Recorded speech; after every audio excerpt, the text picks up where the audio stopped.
Good evening, everyone. I am Jade Adorable, and today we are going to talk about hearing and listening. So, to begin this session, I just want to ask everyone, how did you understand listening and hearing? Paano nga ba natin ito nabibigyan ng kahulugan at paano natin ito iniintindi?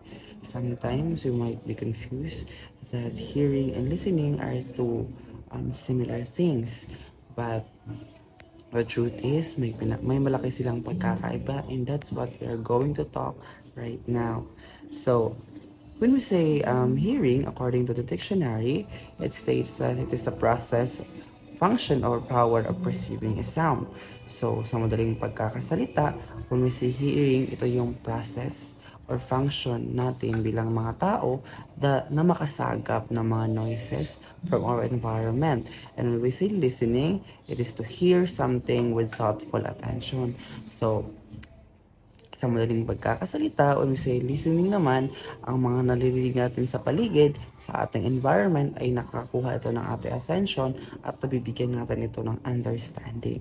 So, from the book Stand Up, Speak Out, or the practice and ethics of listening and speaking, so they define that hearing is an accidental and automatic brain response to sound that and requires no effort. So according to this book, they explain that hearing is hindi ito pino-force out.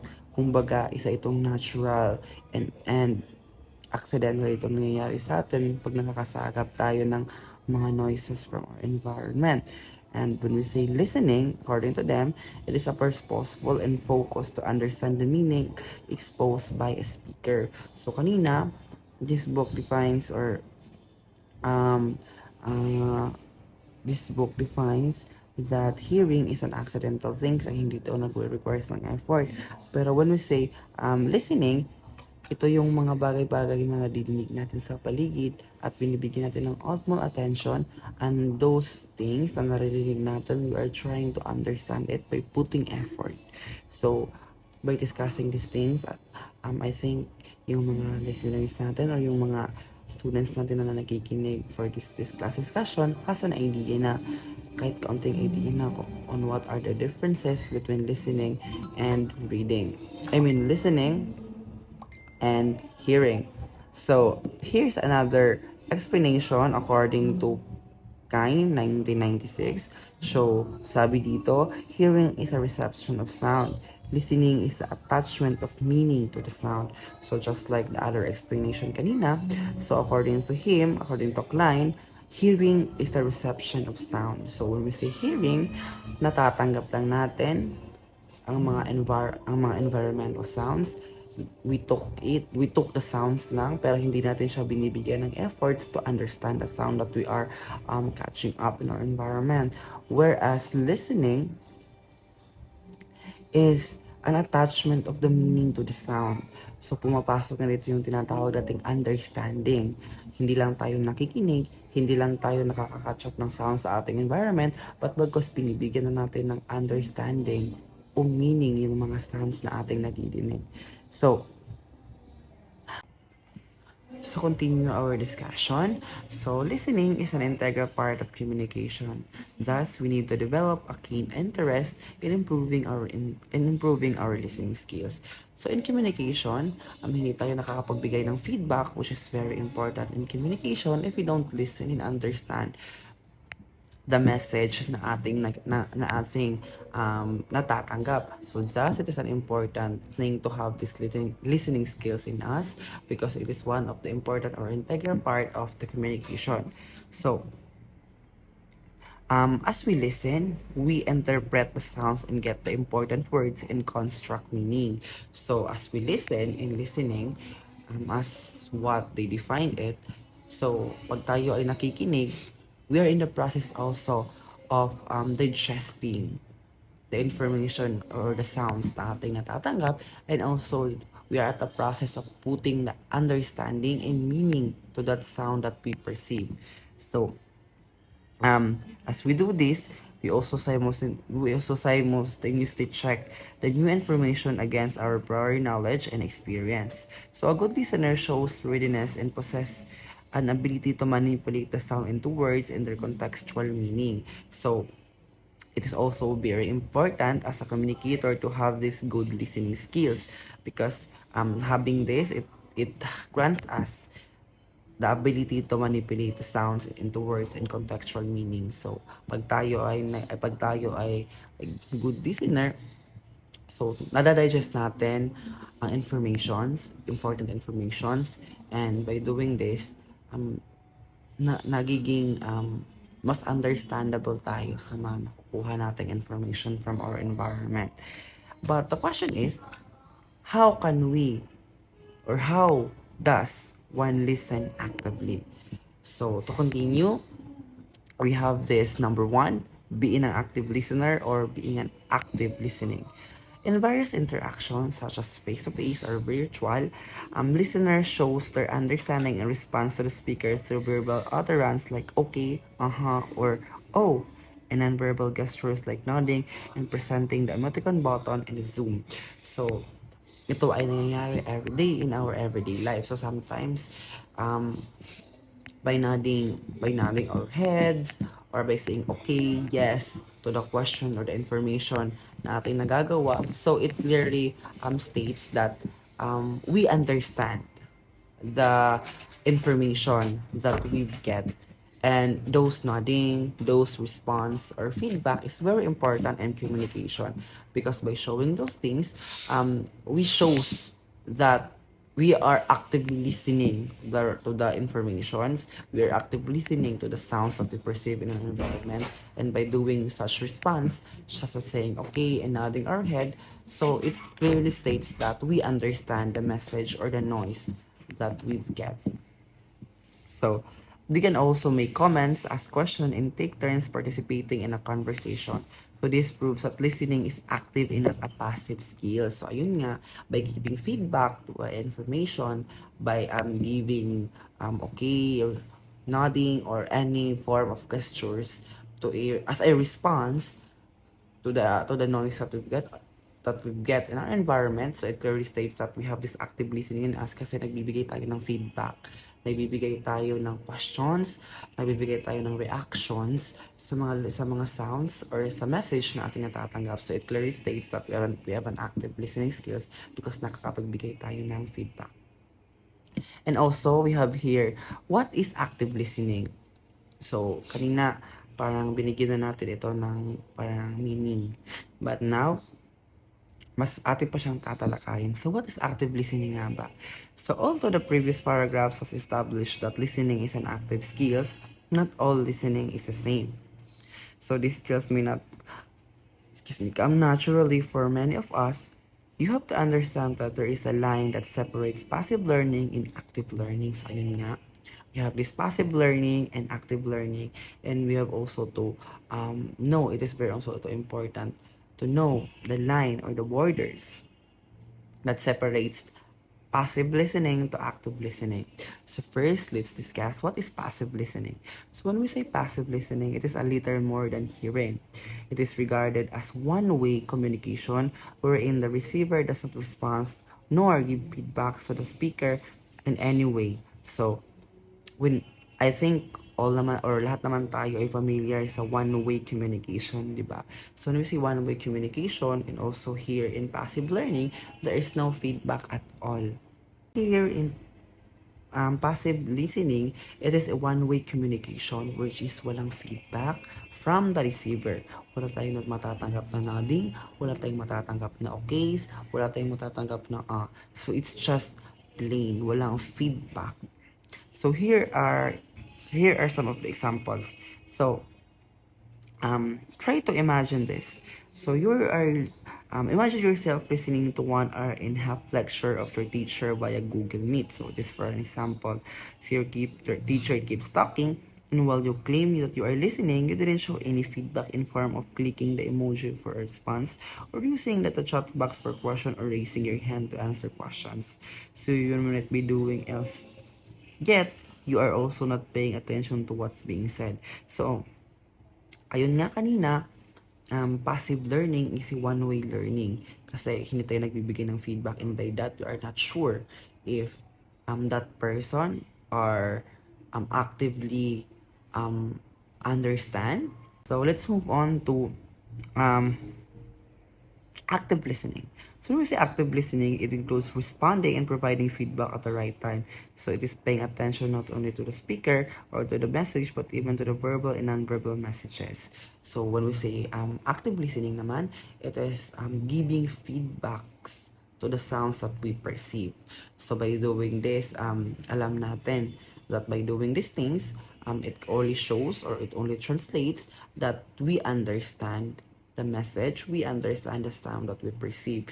So to sum it up and to wrap it up, when we say passive learning, it is a one-way communication whereas wala tayong natatanggap ng feedback, and by that, we are not sure if that person or if that receiver understands or portrays the message that or the noise that she receives. But when we say active listening, it is giving feedbacks.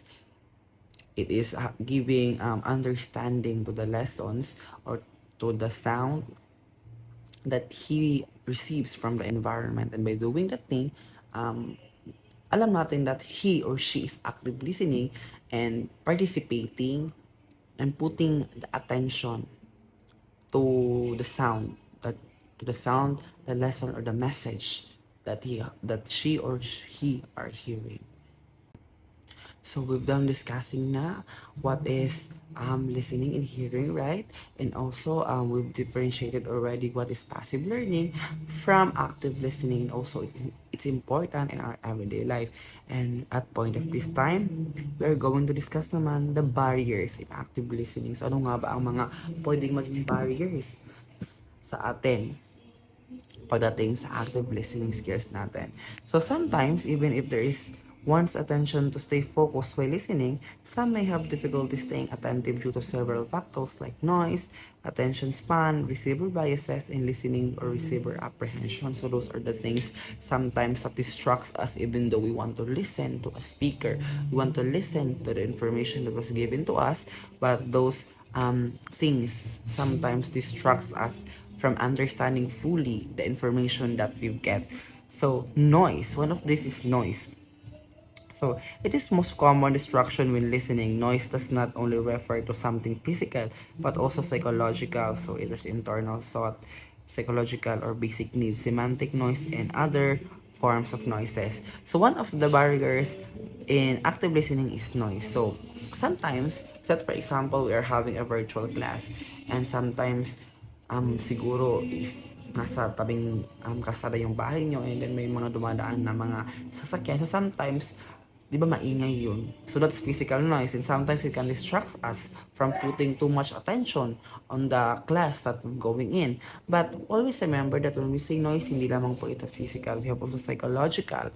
Sometimes that for example, if we're having a class also, for example, and then may bumabagabag sa isip natin, that for example, may tumatakbo sa isip natin, may mga emotions tayong hindi nakakontrol, and by that, it can distract us from active listening.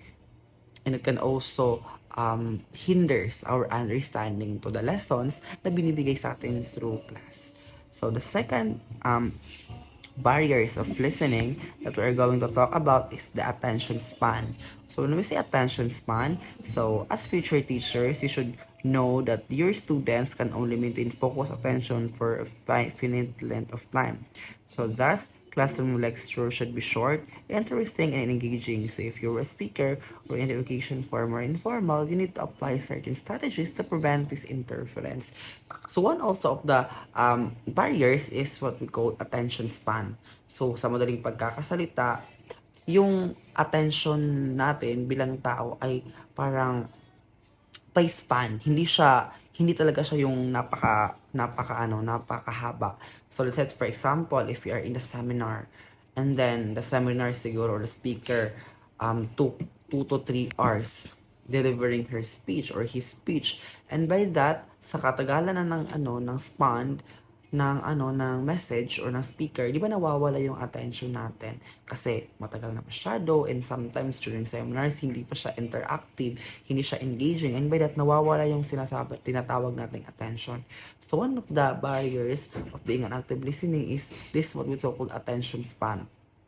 So, kaya nga it is advisable that as a speaker or certain programs or certain meetings, So you should have at least 60 or 30, 1 hour, or for if kaya 30 minutes speech. And also you need to incorporate things na pwedeng makakatch up ng mind or attention ng mga manonood natin para hindi sila mawala sa attention. Kasi by losing attention to the message, because of the span, the length of the message, nawawalan tayo ng focus kasi hindi na natin bet. Ayun. Hindi na natin gusto because naboboard na tayo. So boredom, may boredom. And by that, it hinders and it creates barriers for an active listening. And also, we have these receiver biases. So once preconceived ideas and opinions, whether about the speaker or the message topic, can be considered as noise and may interfere in the listening process. So it may hinder one from receiving new point of view and information. Even with these biases, it is important to withhold judgment all time and promote open-minded listening. So when we say receiver biases, sometimes, especially pag yung topic ng isang, so let's say for example, may seminar, and sometimes may mga topics tayo na hindi gusto, or may, for example, may speaker tayo na hindi gusto. And by doing such thing, parang hindi tayo nagkakaroon ng attention doon sa topic. Because hindi natin gusto yung topic, hindi natin gusto yung coverage ng topic on that certain seminar, o siguro hindi na din gusto yung speaker. And by doing those things, nawawala yung active listening skills natin, nawawala yung active listening natin in receiving the information dahil may biases tayo. Hindi natin gusto yung topic or hindi natin gusto yung speaker. So this can create also barriers in active listening skills. So lastly, we have this listening or receiver comprehension, apprehension rather. So listening or receiving apprehension is the fear that you might be unable to understand the message or process the information correctly, or able to adapt your thinking to include the new information coherently. So these barriers was siguro parang one of the common, siguro, should I say. Kasi sometimes, we are trying to focus. We are trying to focus on the informations na atin natatanggap. But sometimes there is barrier kasi parang natatakot tayong baka hindi natin maintindihan yung mga message na kuha natin. Parang matatakot tayo that we might not comprehend well those things na pwede nating makuha or pwede nating madinig during the exchanging of thoughts, during the exchanging of informations. So those are the things or the barriers that pwede nating ma-experience during certain times rather. And it is very timely and relevant kasi it can apply in a real world context kasi totoo itong nangyayari. So to sum it up, when we say barriers to active listening, so ito yung mga bagay that enables us to do not have this focus, and by not having this focus and attention to the message that we are getting, hindi natin ito naiintindihan. So wrap it up, we have this noise, we have this attention span, we have this receiver biases, and also lastly, we have this listening or receiver apprehension. So to continue our discussion, at point of this time, let's talk about the 6 key active listening skills. So the Center for Creative Leadership effectively articles coaching others use to active learning skills, provide these active listening skills set which we can use or practice to improve our active listening skills. So may mga tips sila dito, and may mga 6 na key na kanilang binigay to have this active listening skills in us. So first, we have to pay attention. So in active listening, we give the speaker or undivided attention. So it is concentrating on the speaker's message while integrating one's own prior knowledge and experiences. So when we say pay attention, so it is simply explains that pag may nagsasalita or pag may speaker, we have to put our attention to that thing, and we have to have this undivided attention so that ma-understand natin, mabibigyan natin ng kahulugan, and mape-perceive natin ng maganda yung message or yung knowledge na ating natatanggap. So secondly, we have this withhold judgment. So as we engage in conversation, it is both normal to sometimes had opposing ideas from those of other people. So in active listening, it is important to stay open-minded and to welcome our ideas, new perspective, and different opinions. Good listeners know how to respond appropriately without criticizing, judging, and insisting their own point of view. So, here and withhold judgment. So sometimes, hindi natin ito maipagkakaila that sometimes if we're going to listen to someone, may mga hindi tayo pagkakapareha. So because we have different perspectives on all of the things, may mga paniniwala tayong magkakaiba at may mga point of view tayong hindi magkakapareho. But by having this active listening skills, so even though hindi tayo magkakapareho ng paniniwala, we have to respect and we have to have this open-mindedness to welcome new knowledge, to welcome new information. So it is also important to have those things. So next, we have this reflect. So reflecting during communication process allow us to understand the speaker's experience and emotions that come with them. So it is also very important na hindi lang natin intindihin, hindi lang tayo magbigay ng attention sa ating mga na-receive na informations, but also we have to reflect on the informations or the messages na ating natatanggap. Because by doing this, it allows a speaker to hear their thought and use to focus on what they say and feel, and also to show the speaker that you're trying to perceive the world as they see, and you're going to do your best to understand the message and encourage them to continue talking. So, parang by reflecting those messages or lessons or knowledge na ating natatanggap from our speaker, can understand us and parang enables us to feel what they feel, to put ourselves in their shoes. So is also this clarity.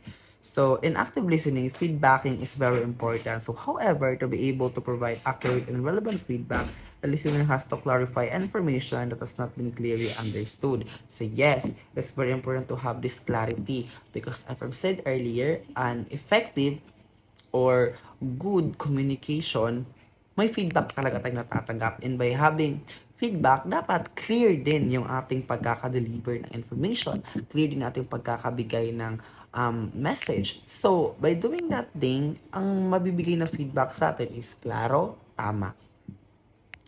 So, we have also this summarize.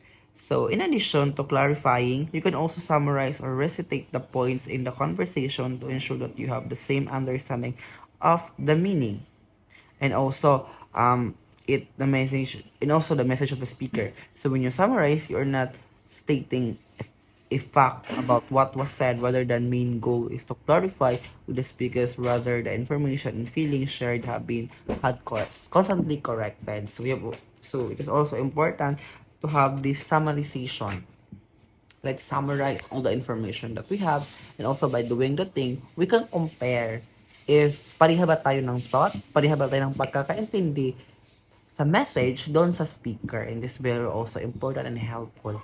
So lastly, we have this share. So in the previous discussion, you've learned that withhold judgment and not to insist and impose our ideas. So, however, this also doesn't mean that you will not prove relevant, accurate, and lead feedback to the speaker. So, active listening is having an understood and to be understood. So, as you listen intently to the other person and maintain open-mindedness, you will also begin to understand where the person is coming from. So, in active listening skills, it is also important to have this share because yes, we need to respect the opinion of others, and also we need to be welcome to the new ideas even though hindi ito bago sa atin, and sometimes we are not okay with the idea of other people, but sometimes it is also important to share the knowledge that we get, to have this feedbacks, to share the knowledge that we've heard, because by doing these things, yung speaker natin is parang ma-ensure talaga that you have given time to understand, the message that you get. And also by doing this share, it only literally means that makikinig ka talaga and you put attention to the message that you're getting. So to continue our topic, I will give this virtual floor to my next member. Thank you for listening, and I hope everyone learns something from me. Hi, I'm Michaela C. Alba, and I will going to discuss the ethical listening, stages of listening, and lastly, the process of listening. Without further ado, let's start. Ethical listening.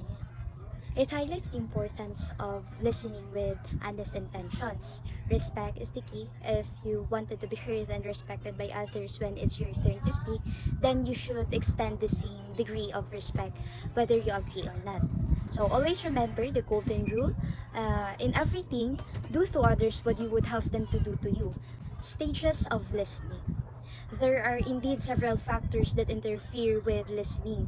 Thus, the Vito 2000 has divided listening process into five mental tasks or stages, namely receiving, understanding, remembering, evaluating, and responding. The first stage of the listening process is the receiving, which involves two other activities like hearing and attending. So, as the listener hears the message, she or he will try to isolate it all from the rest of the physical noise heard. The next important activity in this stage is for the listener to attend to the message by identifying and interpreting the sounds heard as words. So, in this stage, you must pay attention to the speaker and avoid accommodating other thoughts in order to not to miss any information or messages, both verbal and non-verbal. So let's proceed to the second stage of listening process, which is the understanding. So, in understanding or comprehending the message that you have to accommodate, the listener in this stage will have to determine the context and assign meaning to the words or utterance heard. So let's proceed to the third stage of listening process, which is the remembering. In this stage, remembering all the details is vital to be able to move forward in the conversation. Sometimes listening attentively is not enough since they might be a message that is too complex and thus needs highly developed listening skills. You also have to consider that you can improve your memory of a message by processing it meaningfully. That is by applying it in ways that are meaningful to you. The fourth stage is the evaluating. In this stage, the listener assesses the information after making reasonable objective interpretation of the message. One strategy of the active listening that you have learned in your previous section is to withhold judgment while the speaker is still talking. However, this stage is sometimes often start too early of the listening process, especially when topics are sensitive, emotional, debatable, and conflicting. The last stage of the listening process is the responding or giving feedback. So it is an important aspect in the communicative process. So it is at this stage where you are going to signify your participation. So feedback could be either non-verbal or verbal reactions. For example, in nonverbal, during the virtual classes, the students give feedback by um, sending emoticons or chatting in the chat box. And for example, in nonverbal feedback, it is a form of asking questions and clarifying, requesting of additional information, repeating or summarizing what the speaker has said. The process of listening. So before, the purpose of listening is just to repeat and develop better pronunciation. However, the work of Asher, Pustovsky, and later Krasnin has paved the way in putting more attention to to the role of listening as a tool for understanding and key factor in facilitating language learning. Moreover, most literature would point out two common terms related to the process of listening, which is the top down and the bottom up. So, top down and bottom up describe how a person processes a listening text. So to perform real life listening, we usually combine these two processes depending on our reason for listening. There's a lot of authors that elaborated the process of listening. First, according to Noonan 1998, that this kind of processing linearly consists of decoding sounds, starting from smallest significant units to complete a text.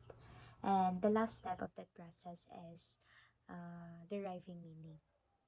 Noonan elaborates that this process includes decoding phonemic units that are linked together to form a words, which in turn are combined to form a phrases, and then come together to form a utterances, and which are finally linked together to form a meaningful text.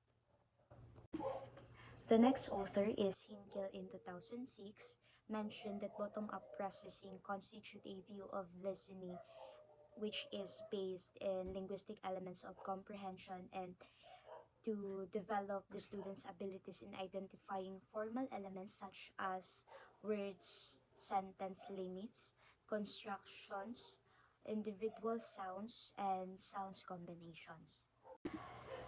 So the third one, as per Brown in 2006 also, in this sense, he explained that this is important to hear some sounds that allow the interpretation of the message before there is new incoming information to be processed. Good morning, everyone. Good morning, Sir Jeff. So, this is the continuation of our report. My report is all about skills for listening. So, skills for listening is based on the listening process discussed. There are specific listening skills or competencies that students need to acquire to develop their listening ability.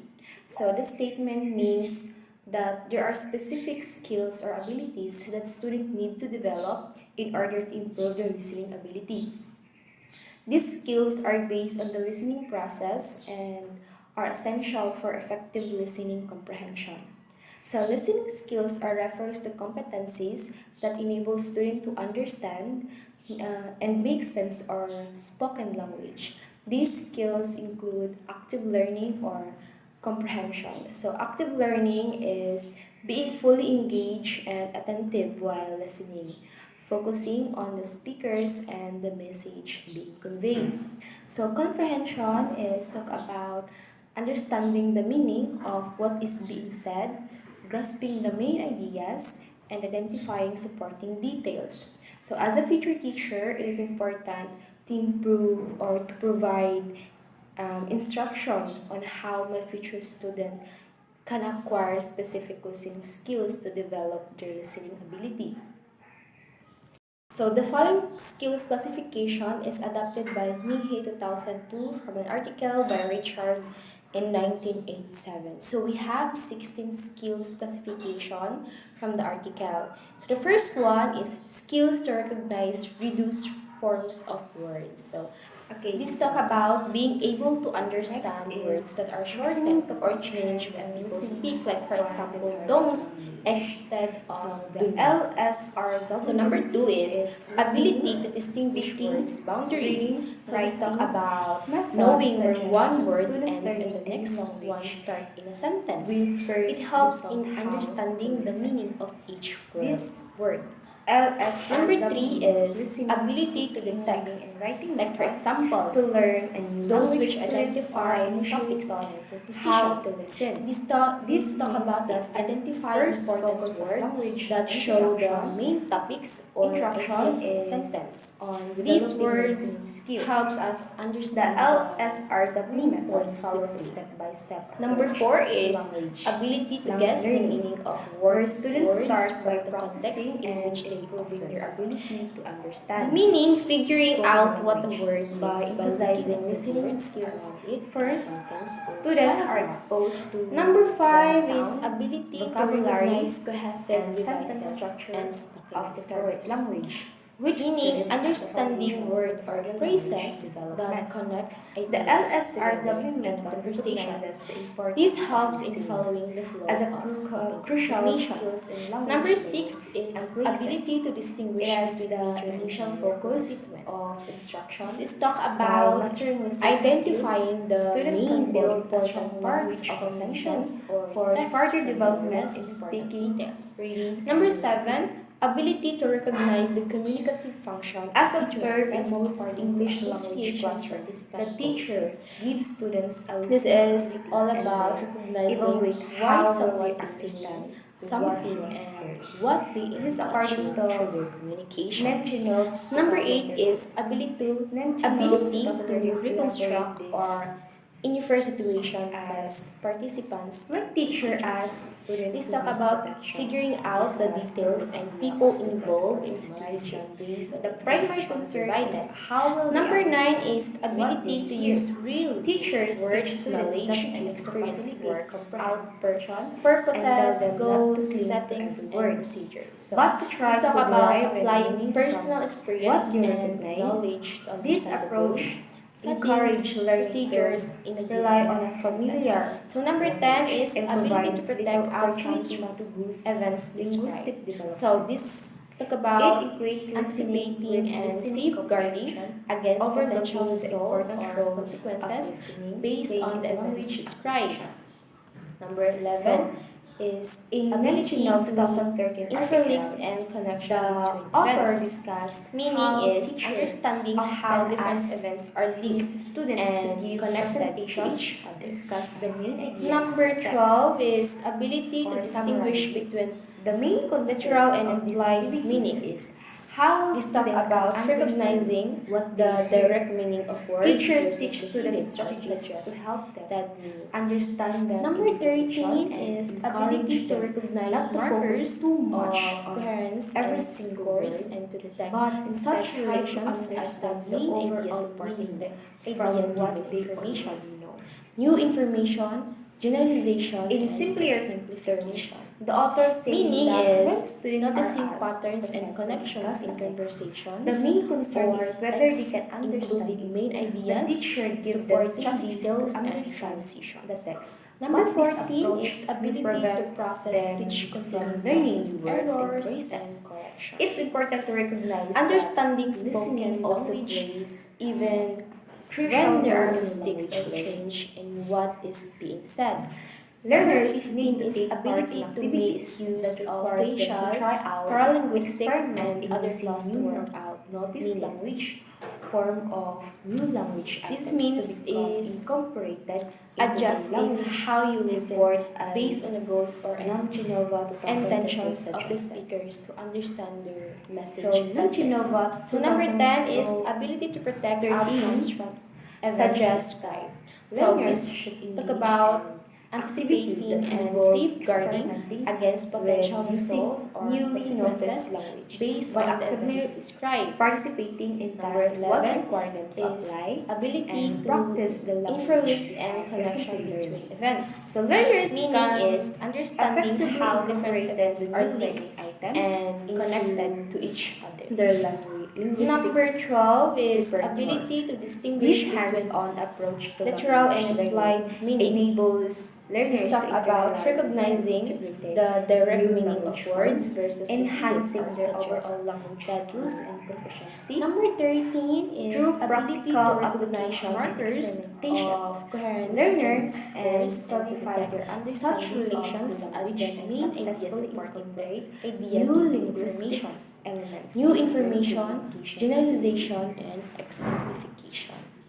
Meaning is So, I noticing guess patterns that's and all my connections in part. conversations or texts, That's all, including thank main you. ideas, supporting details, and transitions.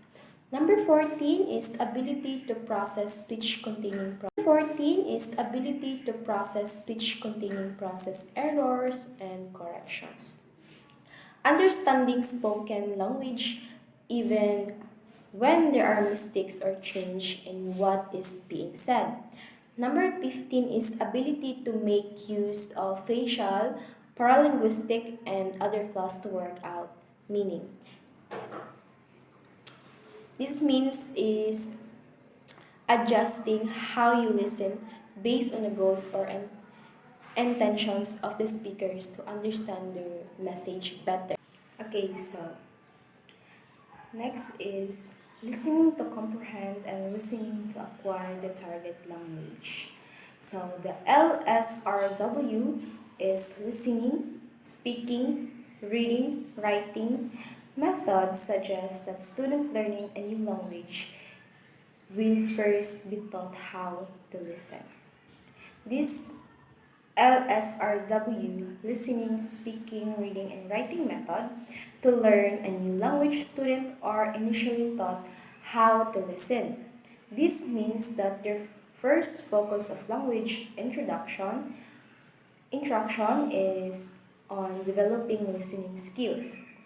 The LSRW method follows a step-by-step approach to language learning, where students start by practicing and improving their ability to understand spoken language by emphasizing listening skills. First, students are exposed to the sound, vocabulary, and sentence structure of the target language, which serve as a foundation for further language development.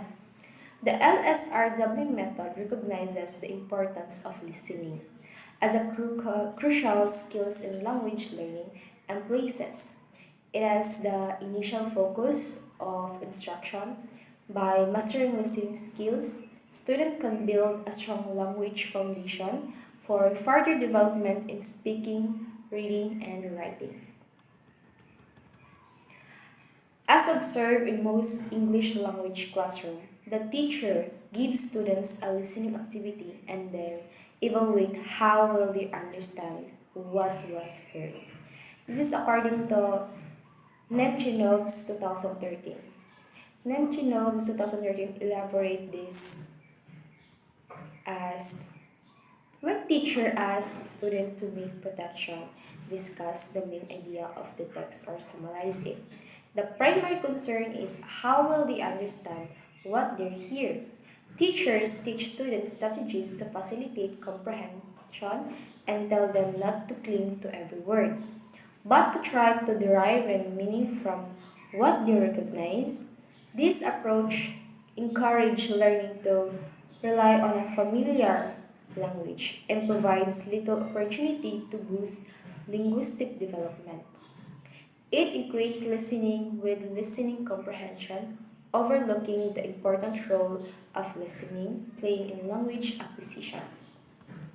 So, in Nemchinov's 2013 article, the author discussed how teacher often asks his student to give presentations, discuss the main ideas of a text, or summarize it.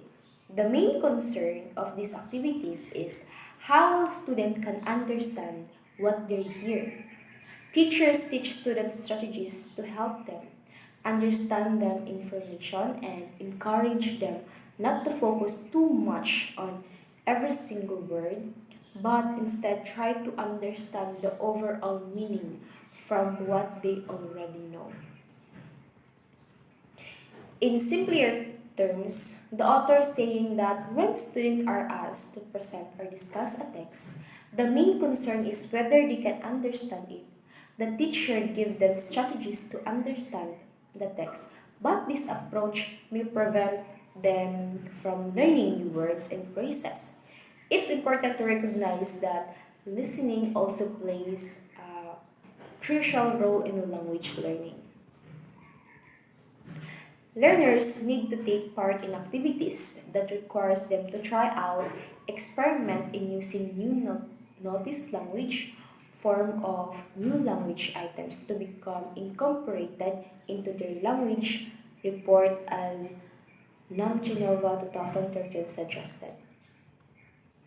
So Namchinova 2013 suggests that learners should engage in activity that involve experimenting with using newly noticed language by actively participating in tasks what require them to apply and practice the language they have recently learned.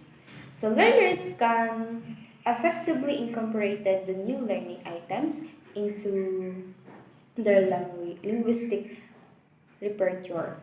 This hands-on approach to language learning enables learners to internalize and integrate new language forms, enhancing their overall language skills and proficiency. Through practical application and experimentation, learner and solidify their understanding of the language and successfully incorporate new linguistic elements into their communication ability. So I guess that's all my part. That's all. Thank you.